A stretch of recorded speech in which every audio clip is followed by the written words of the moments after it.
Hello students, welcome back to Nandan CBSE classes. Nandan CBSE classes में आप सभी का स्वागत है। आज हम लोग देखने जा रहे हैं क्लास 10th का सैम्पल पेपर का सॉल्यूशन, जो कि अपकमिंग एग्जाम बोर्ड एग्जाम के लिए बहुत ही इम्पॉर्टेंट होने वाला है। तो बच्चों, हम लोग सबसे पहले सैम्पल प्रॉब्लम 1 से स्टार्ट करेंगे और सारे बच्चे ध्यान से समझेंगे। अगर किन्हीं बच्चों को किसी भी प्रकार का प्रॉब्लम होता है तो वे कमेंट सेक्शन में हमें ज़रूर बताएंगे, ठीक है। तो सबसे पहला क्वेश्चन हमारा है बच्चों,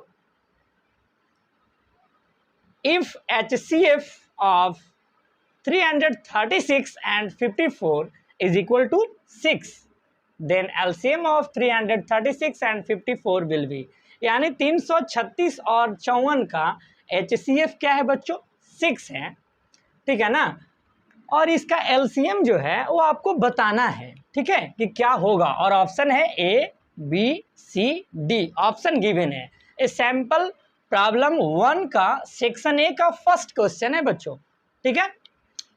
तो देखिए, HCF गिवन है, LCM पूछ रहा है।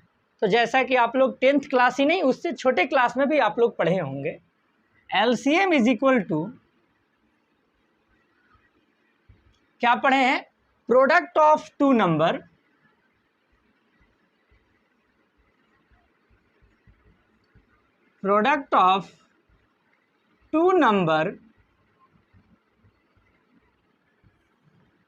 बटा HCF पढ़े हैं ना, सारे बच्चे पढ़े होंगे, ठीक है। यानी LCM is equal to product of two number by HCF। Product of two number, दो संख्या है क्या? A 336 और इंटू A 54 बाई HCF। क्या है HCF गिवन? 6 है HCF गिवन, है ना। यानी कि सबसे पहले हम लोग ए फॉर्मूला को अप्लाई करेंगे, तभी जाकर के हम लोग रिजल्ट निकाल पाएंगे, ठीक है। अब सभी को मल्टीप्लाई आता होगा, 336 इंटू 54 हम लोग मल्टीप्लाई करेंगे तो आएगा 18114 शायद, ठीक है बच्चों। और बाई क्या है? 6 है। इसको जब हम कैंसिल करेंगे बच्चों तो आता है 3024, जो कि ऑप्शन नंबर बी है। यानी option number B is the right answer बच्चों, ठीक है। अब हम लोग देखते हैं नेक्स्ट क्वेश्चन की ओर बढ़ते हैं, ठीक है। और जिस भी बच्चों को प्रॉब्लम होगा वो कमेंट सेक्शन में बताएंगे, अगर किसी प्रकार का समझने में समस्या होगा तो, ठीक है बच्चों। क्वेश्चन नंबर 2 क्या है बच्चों? क्वेश्चन नंबर 2 कहता है zeros of fx is equal to X square minus 2xr। यानी एक पॉलिनोमियल गिवन है, पॉलिनोमियल को हम लोग fx, px ये सब चीज से डिनोट करते हैं। यानी एक पॉलिनोमियल है एक्स स्क्वायर माइनस 2x, ठीक है ना। और इसका क्या बताना है बच्चों? जीरोज बताना है कि इसका जीरोज क्या होगा, ठीक है ना।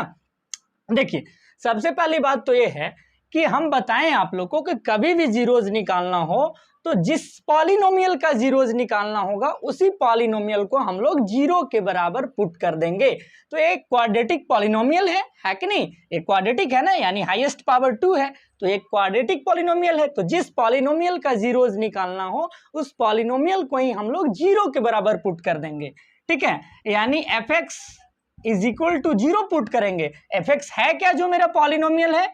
पॉलिनोमियल है एक्स स्क्वायर माइनस 2x, है ना, इज इक्वल टू जीरो। अब ये दोनों में बच्चों आपको कुछ ना कुछ कॉमन दिख रहा होगा, ठीक है।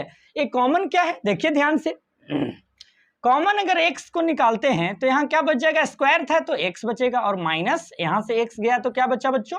2 इज इक्वल टू जीरो। इसका मतलब ये दोनों का प्रोडक्ट जो है क्या है? जीरो है। तो दो चीज का प्रोडक्ट जो है जीरो कब आता है बच्चों? जब दो संख्या का अगर प्रोडक्ट जीरो आ रहा है, इसका मतलब कोई ना कोई एक संख्या क्या है? जीरो है। डैट मीन्स हो सकता है कि x ही जीरो के बराबर हो, या यह भी हो सकता है कि x माइनस 2 भी जीरो के बराबर हो सकता है। तो x इक्वल टू जीरो आया, और यहाँ से क्या आएगा? ये माइनस वो साइड चला जाएगा, राइट साइड, तो x इज इक्वल टू 2। यानी x का जो हमारा जो जीरोज है, जो जिसको रूट्स भी कह सकते हैं, तो जीरोज जो इस पॉलिनोमियल का है वो क्या आ गया बच्चों? 0 और 2, 0 और 2 आ गया। ये ऑप्शन नंबर किस में दिख रहा है? 0 एंड 2 ए रहा, ऑप्शन नंबर सी, ठीक है ना, जो कि राइट आंसर होगा बच्चों, ठीक है।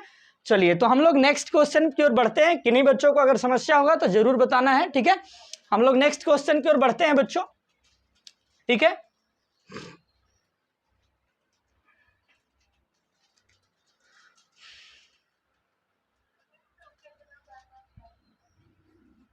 फटाफट हम लोग आगे बढ़ते हैं, ठीक है ना।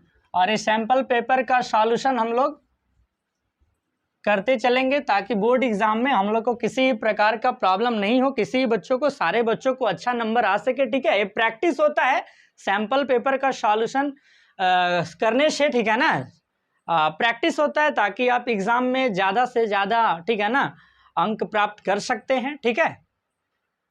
ये रहा क्वेश्चन नंबर 3 बच्चों।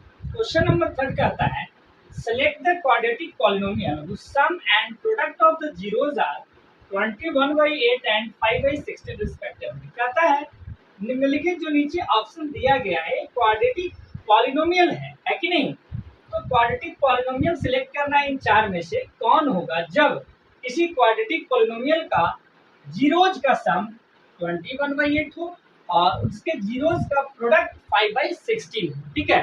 हम जानते हैं बच्चों की क्वाड्रेटिक पॉलिनोमियल जो उसको बोलते हैं जिसका हाईएस्ट पावर उस पर क्या होता है, ठीक है ना, जिसका डिग्री 2 होता है वो क्वाड्रेटिक पॉलिनोमियल कहलाता है। और उसके कितने रूट्स होते हैं या जीरोज होते हैं, 2 होते हैं, अल्फा और बीटा होते हैं, ठीक है ना।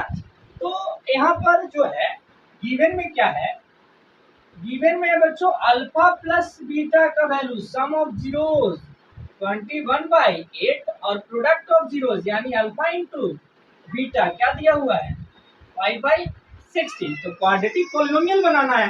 तो क्वाड्रेटिक पॉलिनोमियल कैसे बनता है पता है ना, क्या होता है x square minus alpha plus beta into x plus alpha into beta, यही होता है ना। X square minus alpha plus beta into x plus alpha into beta यानी सम ऑफ जीरोज, और यहाँ होता है प्रोडक्ट ऑफ जीरो। तो देखिए x square minus alpha plus beta क्या है जी, ये रहा 21/8 into x plus alpha into beta क्या है 5/16। तो क्या हो गया बच्चों x square minus 21/8 x plus 5/16, है ना।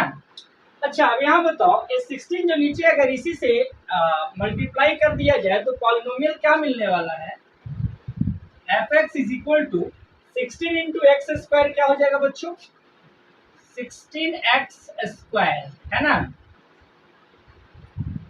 और 8 2 जा 16, 21 इंटू 2 क्या हो जाएगा -42x, है ना। और प्लस 16 से 16 कैंसिल हो जाएगा तो +5 बचेगा, है ना। अब बताइए ये ऑप्शन नंबर किससे मैच कर रहा है, 16x स्क्वायर -42x + 5। ये रहा ऑप्शन नंबर ए से 16x स्क्वायर -42x + 5, ठीक है बच्चों, है ना। किसी भी प्रकार का प्रॉब्लम होगा कमेंट सेक्शन में जरूर बताइएगा, ठीक है, उसमें सुधार किया जाएगा, है ना। चलिए बच्चों तो हम लोग अब नेक्स्ट क्वेश्चन की ओर बढ़ते हैं।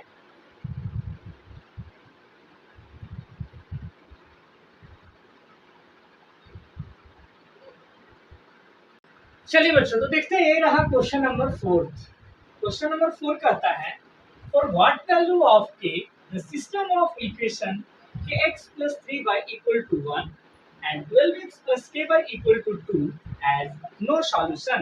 कहता है के किस वैल्यू के लिए system of equation no solution होगा, ठीक है। तो नो सॉल्यूशन के लिए हम लोग पढ़े हैं बच्चों, क्या पढ़े हैं,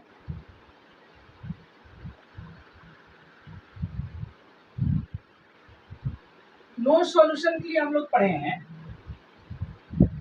a1/a2 equal to b1/b2 not equal to c1/c2, है ना। a1 क्या होता है, यानी फर्स्ट इक्वेशन x के बगल वाला a1 है, सेकंड इक्वेशन में क्या है a2 है, ये क्या है b1 है, ये क्या है b2 है, ये c1 है और ये क्या है कांस्टेंट जो है c2, है ना। यानी a1 क्या है हमारे पास बच्चों, a1 जो हमारे पास है वो क्या है a है, और a2 क्या है 12 है, इज इक्वल टू b1 क्या है 3 है, और b2 क्या है a है, नॉट इक्वल टू c1 क्या है, ये साइड ले आइएगा लेफ्ट साइड तो -1 बाई C2 क्या है यहाँ -2 है ना। अब देखो एक एक करके सोल्व करो, पहले ये दोनों को सोल्व करते हैं, ठीक है। तो k इंटू के क्या हो जाएगा, के स्क्वायर, 12 3 जा 36, स्क्वायर अगर हटाते हैं तो राइट साइड में क्या चीज में जाएगा बच्चों, अंडर रूट में। तो k equal to under root 36, तो क्या निकलेगा +/6, ठीक है। अब ये दोनों को सोल्व करो, क्या है 3/k नॉट इक्वल टू -1/-2, -1 और -1 का कैंसिल हो गया ऊपर नीचे, है ना। क्रॉस मल्टीप्लीकेशन करो तो k इंटू 1 क्या हो गया, k 3 2 जा 6 नॉट इक्वल टू 6, है ना। यानी k का जो वैल्यू होगा बच्चों वो 6 के इक्वल नहीं होगा, ठीक है। तो यहाँ जो आंसर आया है k का वैल्यू 6 के इक्वल और -6 के इक्वल, यानी जो +6 है वो नहीं होगा, k का वैल्यू कौन सा होगा -6 होगा, यानी k इज इक्वल टू -6 जो होगा बच्चों तो क्या होगा, सही आंसर होगा, ठीक है बच्चों। चलिए तो हम लोग अब नेक्स्ट क्वेश्चन की ओर बढ़ते हैं बच्चों, ठीक है ना।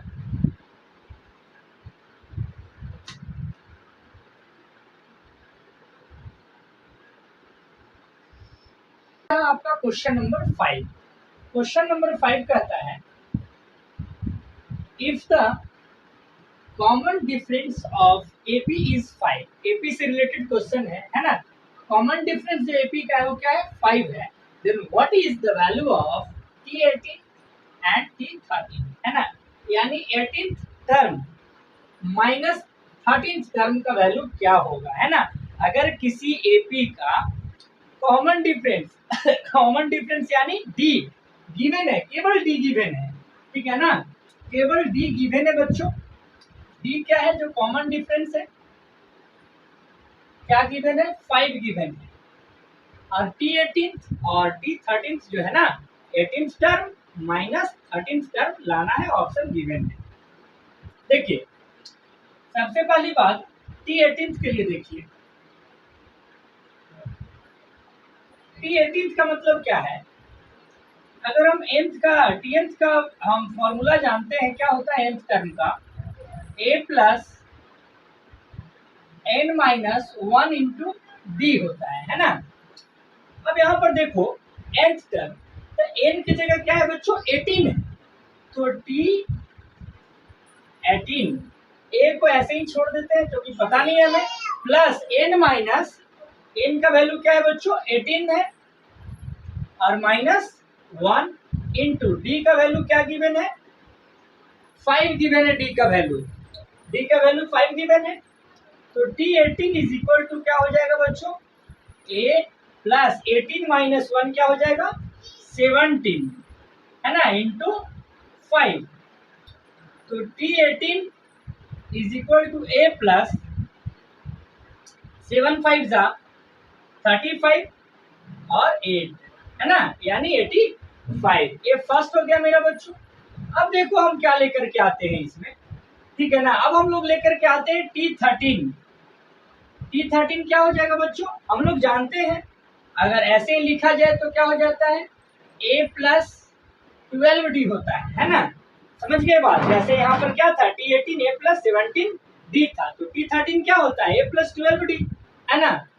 तो देखो यहाँ पर a ऐसे ही छोड़ देंगे और 12 है ना d, देखो ध्यान से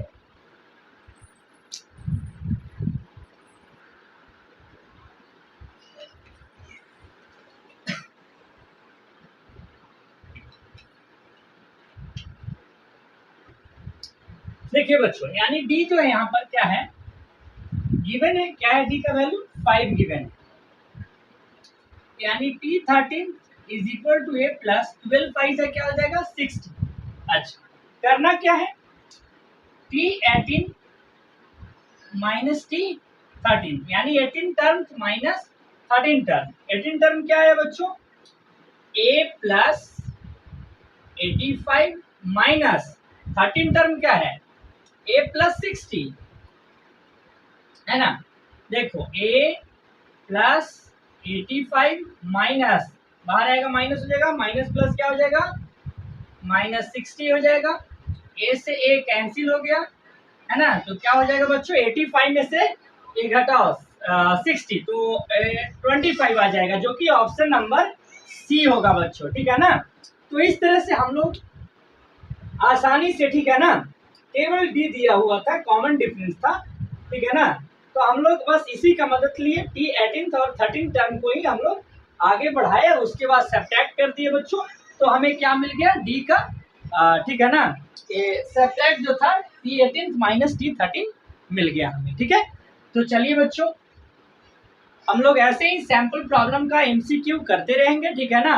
और सबसे पहली बात यह है कि सैंपल प्रॉब्लम का सॉल्यूशन करने से सबसे बड़ी फायदा ये है, ये नहीं है कि एग्जैक्ट एग्जाम में आपको बस एक क्वेश्चन हूबहू आ जाएगा, ठीक है, ऐसा जरूरी नहीं है। बट हाँ, सैंपल प्रॉब्लम का सॉल्यूशन करने से ये हो जाता है ना कि एग्जाम में इस तरह का क्वेश्चन पूछा जा सकता है, ये आपको, ठीक है ना, अनुभव हो जाएगा, ठीक है।